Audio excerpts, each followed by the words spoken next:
In our last lecture, we were looking at Taylor series approximation and using Taylor series approximation for problem discretization.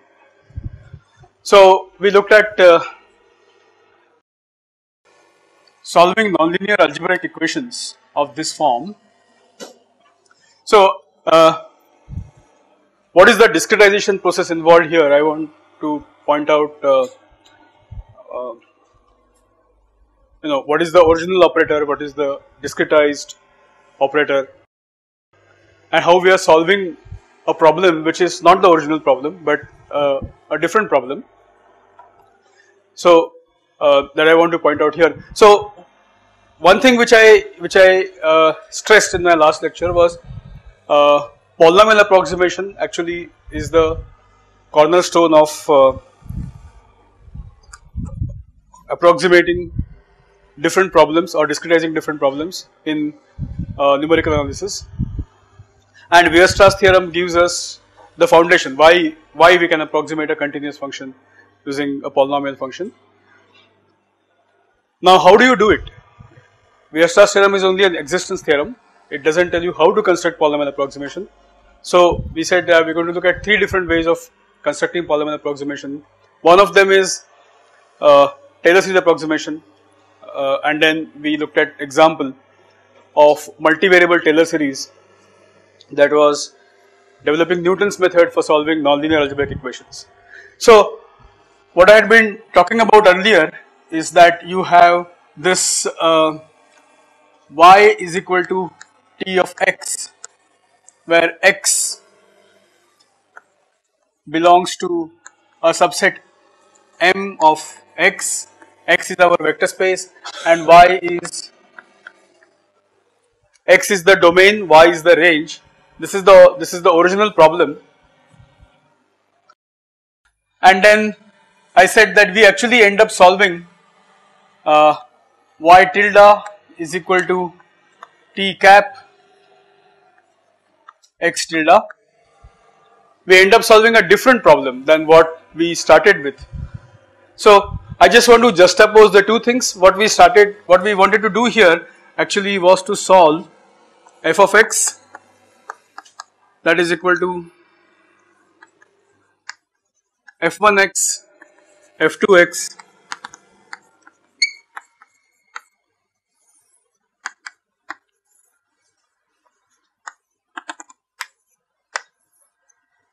I wanted to solve this problem, okay, using Taylor series approximation. Well, this original problem, n nonlinear equations in n unknowns, is not analytically solvable in general. Maybe there are some cases where you can solve it, but in general this is not analytically solvable. We come up with a simplified problem. We start with a guess solution x naught, and then we solve this problem dou f by dou x.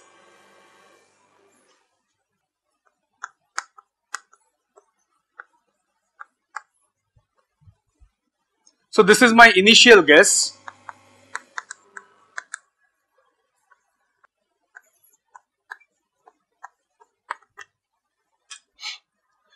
So I wanted to solve this problem.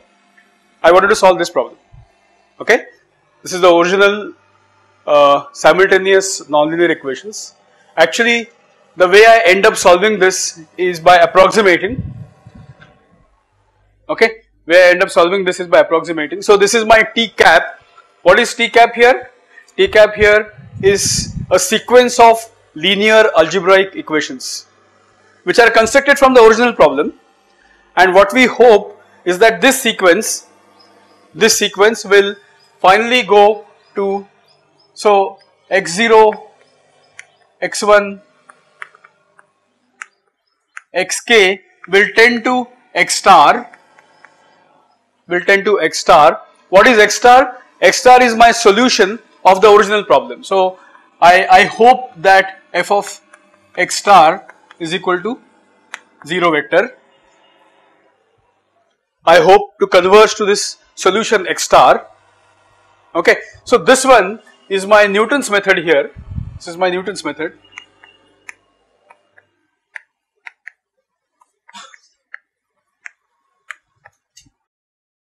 This is my Newton's method. I hope that this sequence of vectors which is generated by this method will eventually converge to x star. Okay. What is x star? X star is the solution. So how do we check whether convergence has occurred? Typically we keep checking for f of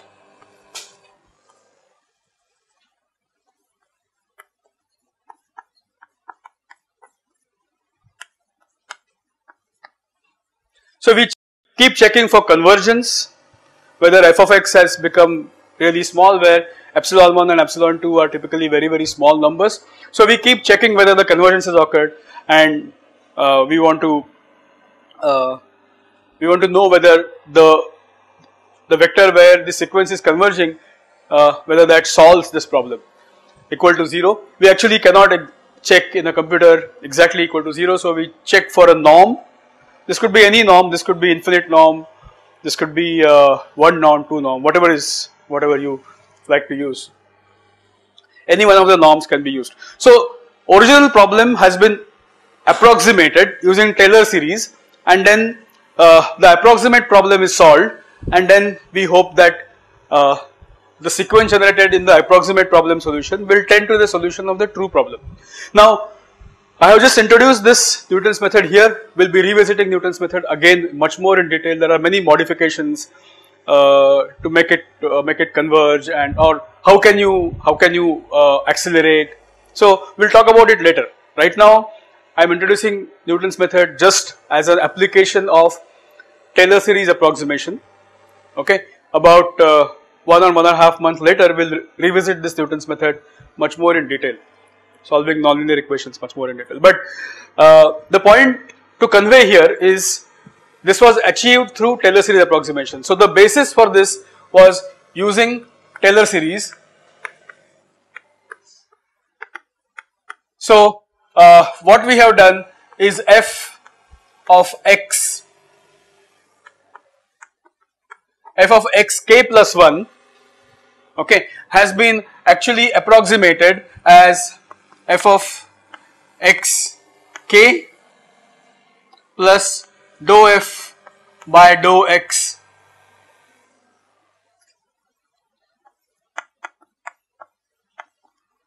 evaluated at xk.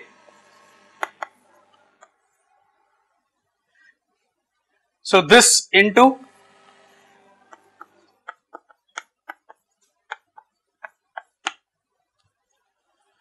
if you take a close look at Newton's method, what we have done is we have approximated xk plus 1 in the neighborhood of xk. So when I start with 0, x0, I start with the initial case x0, okay, and then instead of solving for f of x equal to 0, I solve a linearized approximation of this set of equations, okay, and that gives me xk plus 1. So x0 will give me x1, then I substitute into the sequence, I linearize at x1, I get x2, I linearize at x2, I get x3. So this is a sequence of vectors which I generate by local linearization. Okay, so original problem, which was solving nonlinear algebraic equations, was solved by constructing a sequence of linear algebraic equations, and approximations form the foundation of applied mathematics or the applied engineering mathematics, because we cannot most of the time solve the original problem. We have to approximate by some means and convert into a computable form. That computable form is then used to construct a approximate solution. Now let's look at next application of Taylor series. Now I am going to look at solving boundary value problems, ODE or ordinary differential equations, boundary value problems, or partial differential equations using Taylor series approximation. Okay, so I'll be converting my boundary value problem either into a set of algebraic equations or a partial differential equation. I'll be converting it into either algebraic equations, or I might be converting them into a set of ordinary differential equations, and so on. So I will convert it into a standard form, which then can be attacked using a standard tool. What is the standard tool that is used here when you are solving Ax equal to B, right? See here each one of this problem is just solving linear algebraic equations. Each one of them is like solving if I want to put a notation here, AK delta xk is equal to bk. In abstract form, I am solving these kind of problems, right? This is a matrix, n cross n matrix, delta xk is a vector, bk is a vector. These vectors are changing, this matrix is changing, but I am solving them repeatedly to come up with the solution of the nonlinear algebraic equations. Okay, now let's look at problem discretization using or boundary value problems discretization using Taylor series approximation. What I want to convey here is that now I am going to develop this method of approximating local derivatives using Taylor series, which is something which I am sure you have done it in your undergraduate. All of you are aware of forward difference approximation, backward difference approximation, central difference approximation. All these approximations, local approximations, you are aware, and then you may have used it to actually simplify some boundary value problem or some, if you have done some work on numerically solving this. Now, what is it that I want to convey here? What I want to convey here is that a tool that you are using to discretize boundary value problem or to discretize partial differential equation is same as the tool that is being used to construct Newton-Raphson method or Newton's method. Underlying ideas are same. Okay, problem is different, application is different, but basically we are using Taylor series approximation. Okay, so that is the so now let's look at okay, so now this problem is like this, that I have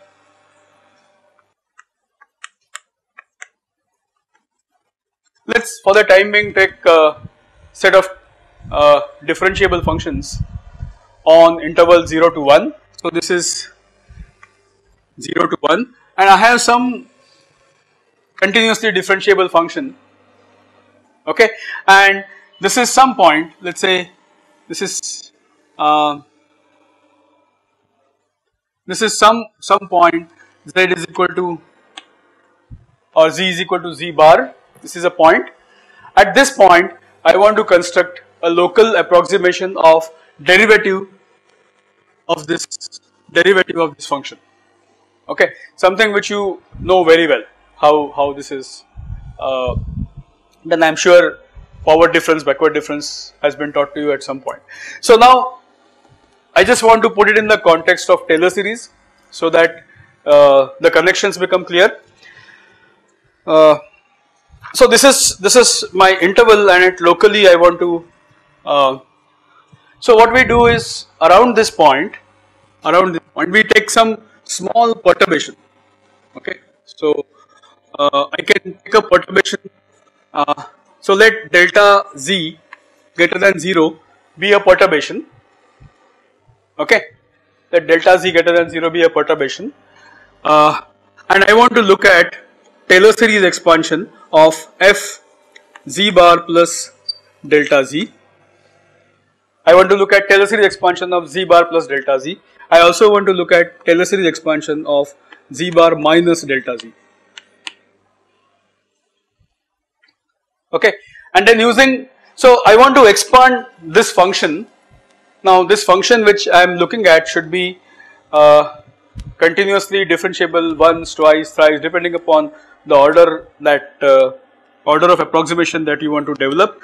So this is,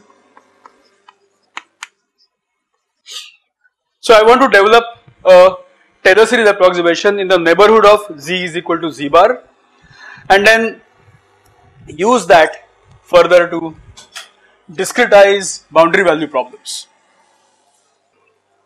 Okay, so let me well, I am going to change a notation a little bit. Instead of using f here, this is because further when I develop boundary value problems I want to use a particular notation.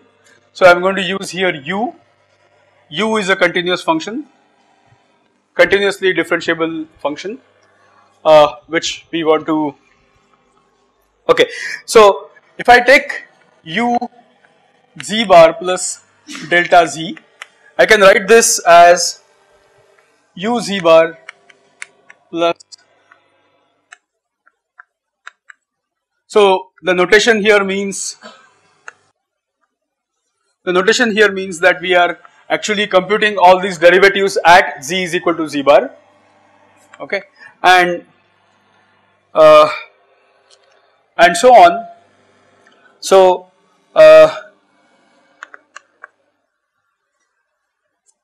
so I am going to write terms up to third order and then say R4 z bar delta z, okay. So similarly I can write u z bar minus delta z, that is u z bar minus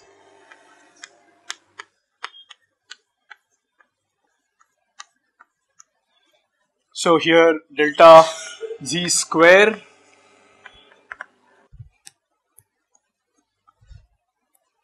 so I am expanding each one of them, each one of these scalar valued functions, differentiable functions, as a Taylor series expansion in the neighborhood of u in the neighborhood of z is equal to z bar, okay. What we know about a Taylor series is that the derivatives of original function and derivatives of the approximation are identical at z is equal to z bar, okay. This is something which we know about a Taylor series expansion.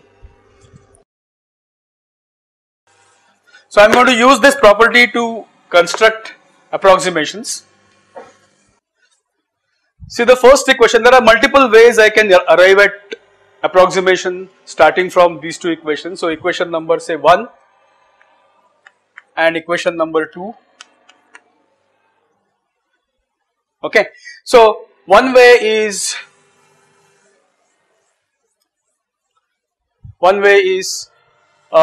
I rewrite this equation as though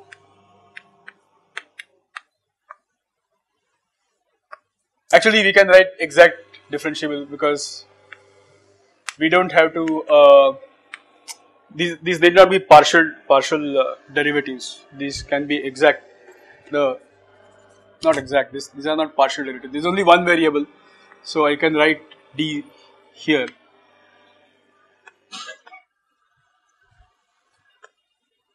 No need to take partial derivatives. Okay, so du by dz at z is equal to z bar, I can rewrite this as u z bar plus delta z minus u z bar minus half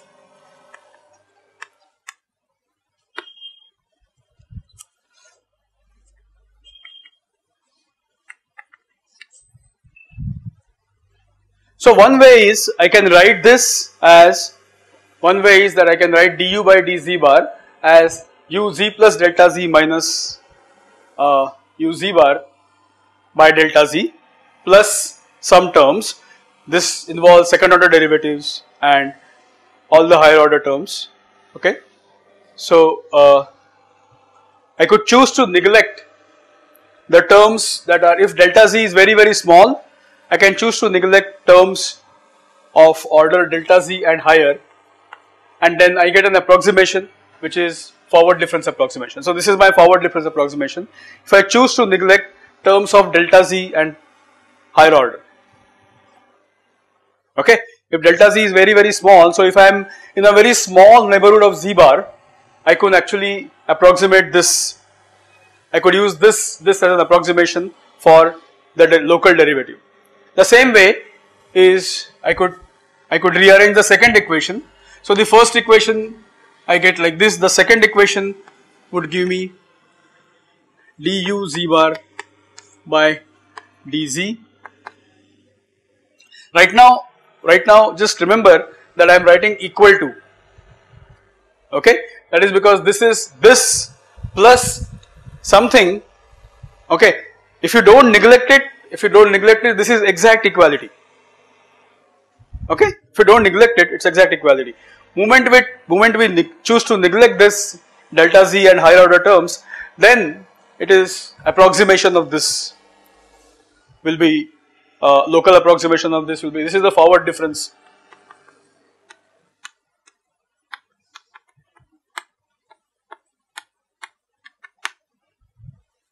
So likewise I can develop a backward difference approximation using this one.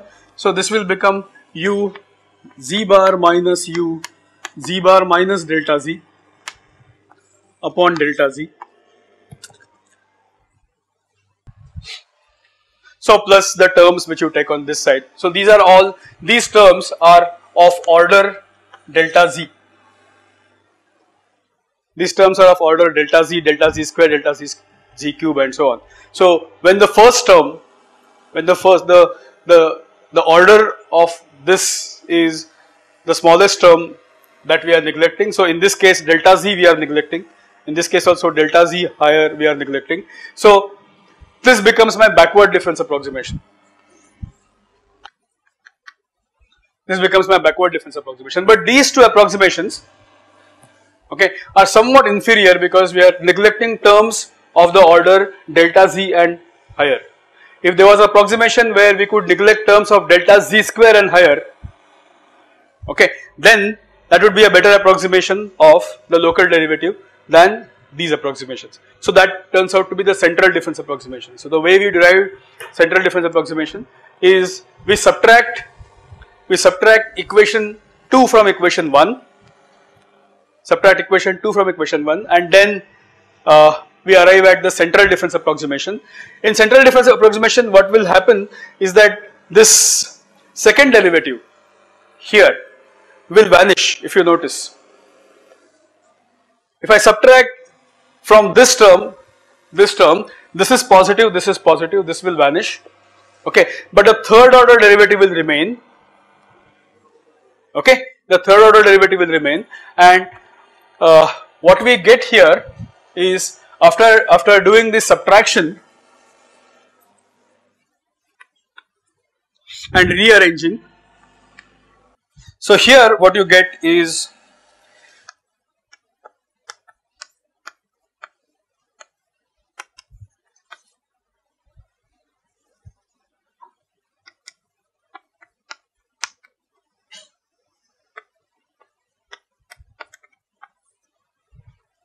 so when you subtract equation 2 from equation 1 and do a rearrangement, okay, you will see that the terms of delta z disappear. You get, in the residual you get the first term which is delta z square, okay.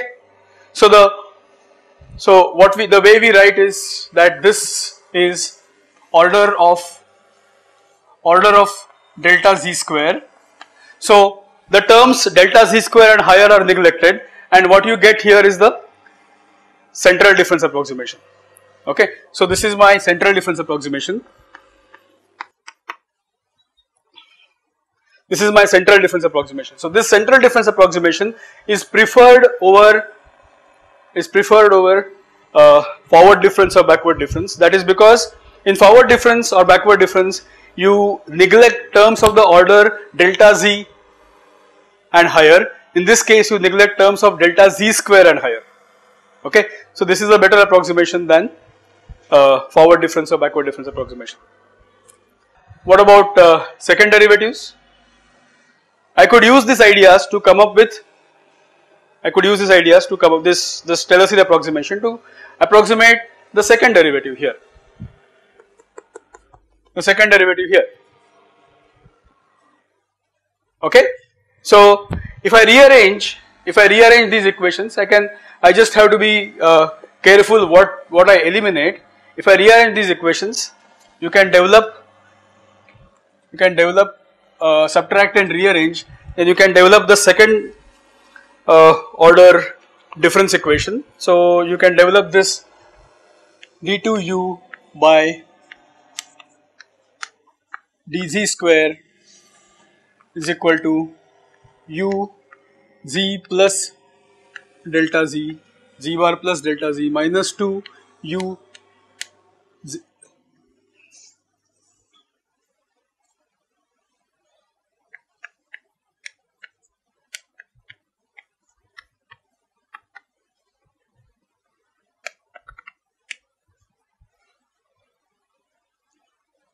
Okay, so this is my approximation of second order derivative or d2u by dz square at z equal to z bar. Okay, and this one is the residual term. You can see here this is again of the order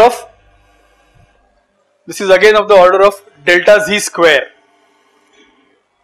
Okay, so the order of approximation in central difference and order of approximation in the second order derivatives is identical. Okay, so we prefer to use this and this together. Okay, we normally do not use the first order approximation except at some boundary points. We will come to that when we use the forward difference or backward difference. But typically we use these two together because the order of error in both of them is identical. Okay. Now, so far so good. So how do I use this to solve a problem which is a boundary value problem? Let's go to that. Now, what is a general boundary value problem? I am going to write it in a generic form and then we'll come to specific examples. So now I'm concerned about discretizing a boundary value problem using Taylor series approximation. Okay, and the concepts that I developed just now, I'm going to use them to solve this problem. Now let's write this generic problem here. So I'm writing a generic boundary value problem, okay, which we encountered normally in engineering, chemical engineering or most of the engineering problems. So this is d2u by dz square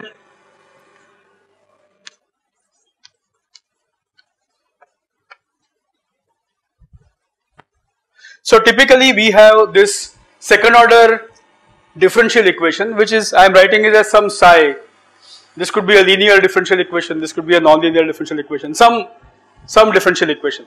In different contexts you will get different differential equations. Now when you are studying transport, when you are studying your analytical methods, you will encounter many such equations, and we'll also, when we actually solve problems, we'll also come across many such equations. Right now I am writing it in an abstract form. A second order ODE can be written in an abstract form. U is the dependent variable, Z is the independent variable. Z spans from 0 to 1.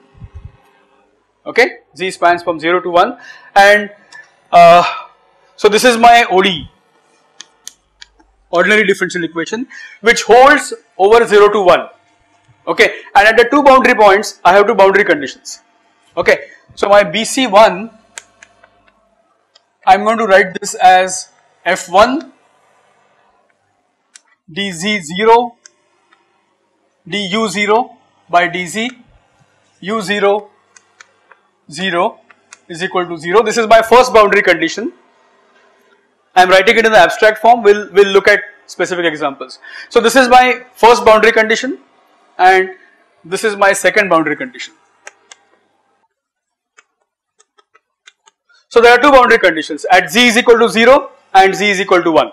The differential equation should be satisfied everywhere in the domain 0 to 1 except at the boundary points. What do you want to happen at boundary points? There are two boundary conditions. Okay, so this would arise from the specific nature of the problem. See, for example, if you have a double pipe heat exchanger, you will have some conditions of temperature at the entry. Okay, so you will have some conditions of, say, rate of change of temperature doesn't change after fluid leaves the boundary. So those conditions will be given here. There could be rate, for example, rate of change of temperature doesn't change after fluid leaves the heat exchanger boundary. That could be a condition in a double pipe heat exchanger here. Initial temperature of the fluid entering here, that would be a initial condition at z is equal to 0 specified. So depending upon whether it's a reactor, whether it's a heat exchanger, whether it's whatever, a distributed parameter system, you will have different boundary conditions, and you want to solve this problem. Okay, please remember that this original problem is my y is equal to tx equivalent, y is equal to tx equivalent. Okay, x here is uz, okay, and y here is, you know, 0 function and say alpha 1, alpha 2. Well, another way of writing this is equal to alpha 1 and this is equal to alpha 2. So if I put this, so this is my original problem, which I want to actually solve. Okay, I am not able to solve this problem exactly except when the operator is linear and you know, boundary conditions are nice. You can actually construct analytical solution, but and that you will be looking at when you will be studying that under Sturm-Liouville theory. You will be studying all those kind of things. But majority of the problems where the differential equation is nonlinear or boundary conditions are not nice and simple, you cannot solve the problem analytically, and then you have to construct a numerical solution to this problem. Okay, so now I am going to use Taylor series idea to approximate this problem. Okay, so I want to use these derivative approximations. Okay, now the problem is, where do I use the derivative approximation? The derivatives are required at the boundary points. The derivatives are also required everywhere inside the domain. Okay, at how many points this differential equation should hold? At every point. There are infinite points between 0 to 1. Everywhere this differential equation should hold. Okay, now when I am solving it numerically, I cannot afford to formulate this differential equation at every point between 0 and 1. What I am going to do is, instead of that I am going to convert this, say this is my domain. Let's put this z is equal to 0 here and this is z is equal to 1 here. Okay, I am going to mark what are called as grid points. Okay, I am going to mark grid points. Okay, so I am going to mark grid points. In general, when I mark these grid points, they need not be equidistant. But you could, to begin with, you know, for a problem you could start creating equidistant grid points. So I am going to create grid points here. So I am going to label them. This is my Z1, this is my Z2 and so on. So in general, this is grid point ZK, this is ZK plus 1, this is ZK minus 1. These are my grid points. Okay, so I am going to create grid points. So here Z1 is equal to 0, which is less than Z2, which is less than Z3. How many grid points I am going to create? N plus 1. Okay, so I am going to label them as Z1 to Zn plus 1. Okay, I am going to label them as Z1 to Zn plus 1, and then I am going to develop local approximations, okay, of the solution at each of the grid points. Okay, so what is the solution? What is the solution of this equation? The solution of this equation, okay, is, let's call it u star z. This u star z is a function which is twice differentiable.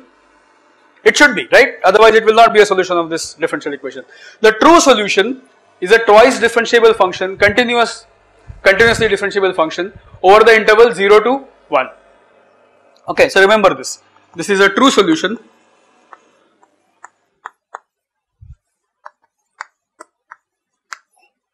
So the solution is a twice differentiable function over domain 0 to 1.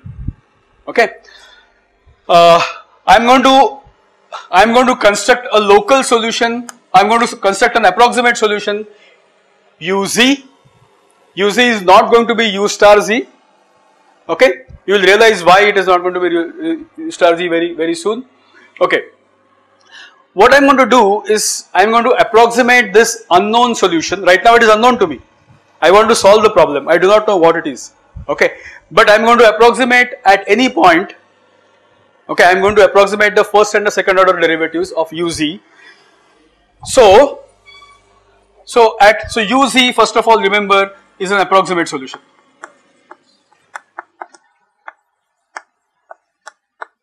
which is going to be constructed numerically. Okay, now at point k,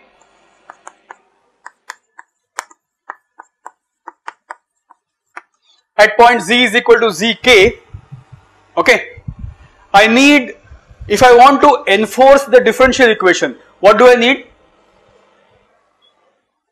I need the first derivative, I need the second derivative, right?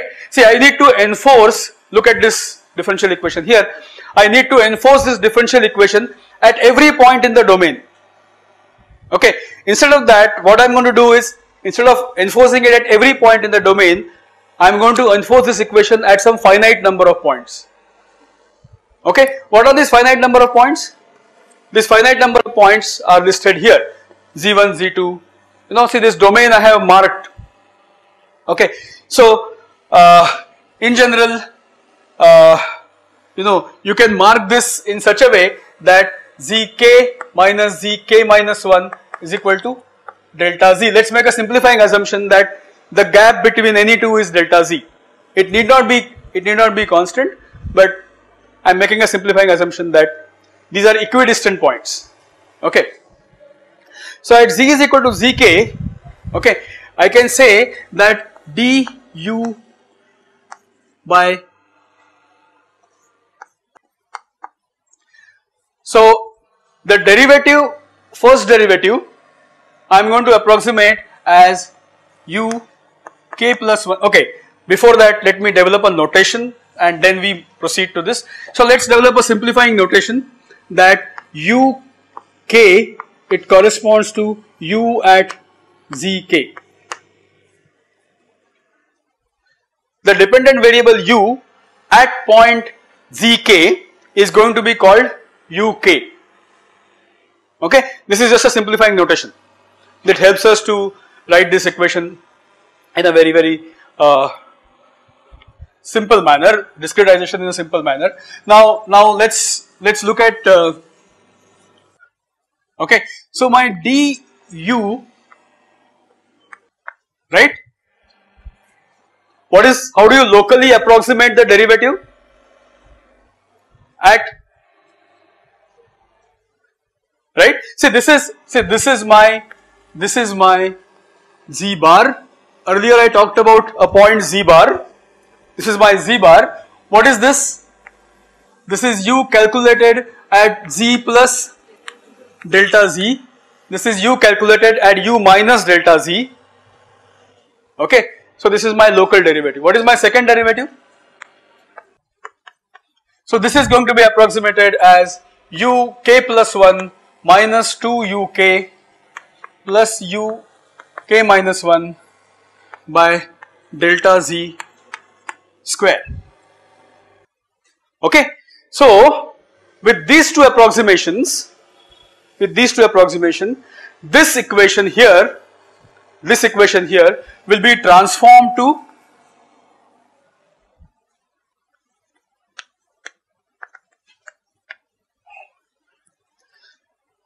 see, where do I want to enforce this differential equation? At the internal points, in the domain. Okay, so what are the internal points here? If you go back here, what are the boundary points? Z1 and Zn plus 1. So I should enforce the differential equation at all the internal grid points. Okay, so I am enforcing this differential equation at all the internal grid points. Okay, how many equations I will get here? N minus 1 equations I will get. Okay, in how many variables? What are the number of variables? What are the unknowns? Just look here. My unknown is u1, U2, U3, in general UK, UK minus 1, UK plus 1. How many unknowns are there? N plus 1. How many unknowns are there? Yeah. So unknowns are U1, U2, U3, U4, U5 up to UN plus 1. Okay. So this equation, which actually was supposed to be enforced over the entire domain, okay, now I am enforcing only at a finite number of points. I have discretized my original problem. Okay. So this is original problem was a differential equation. What do I get here when I substitute this? Non-linear or linear, depending upon what the differential equation is, I will get either linear algebraic equations or I will get non-linear algebraic equations.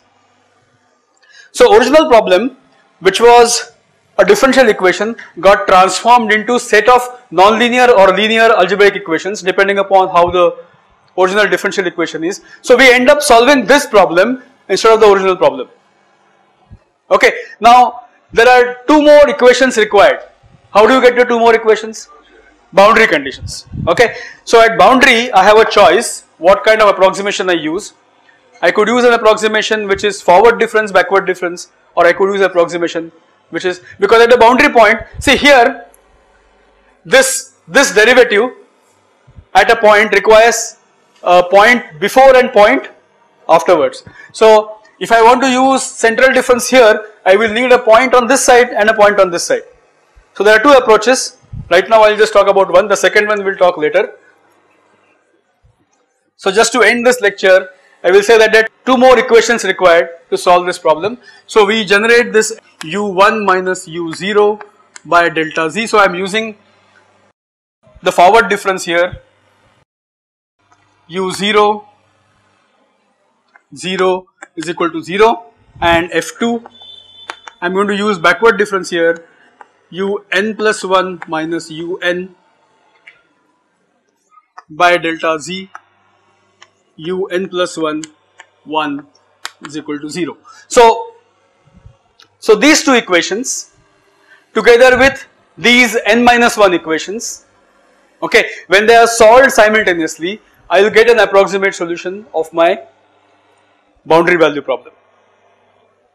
Okay, so original problem, which is a boundary value problem, ordinary differential equation, boundary value problem, get transformed to set of algebraic equations, linear or non-linear, depending upon what kind of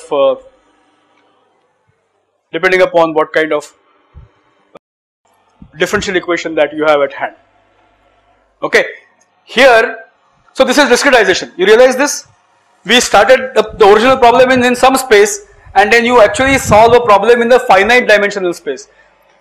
Are we working with finite dimensional spaces now? See, U is actually discretized. uz is a function, actually a continuous function from an infinite dimensional space. The approximate solution has been constructed by discretizing at finite points, right? This is a function at finite points. So this problem has been converted from an infinite dimensional space problem to a finite dimensional space problem. Why? It's computable. It's computable. Okay. How do you get a better and better approximation? You take more and more points, but you know, whatever you do, you will still have finite number of points. You can take, you know, somebody might say I'll take 100 points, somebody might say no, I'll take 1000 points. But remember, now when you take 1000 points, you have to solve 1000 equations in 1000 unknowns simultaneously, okay? And we'll be doing these kind of things in this course, don't worry. So, the next assignment is going to be solving at least 100 equations in 100 unknowns. That's what you should get this confidence, that you can solve as many equations. But these are a finite number of equations, nonlinear equations. How do I use this? How do I solve this problem? If it is nonlinear, how do I solve this problem? Newton's method.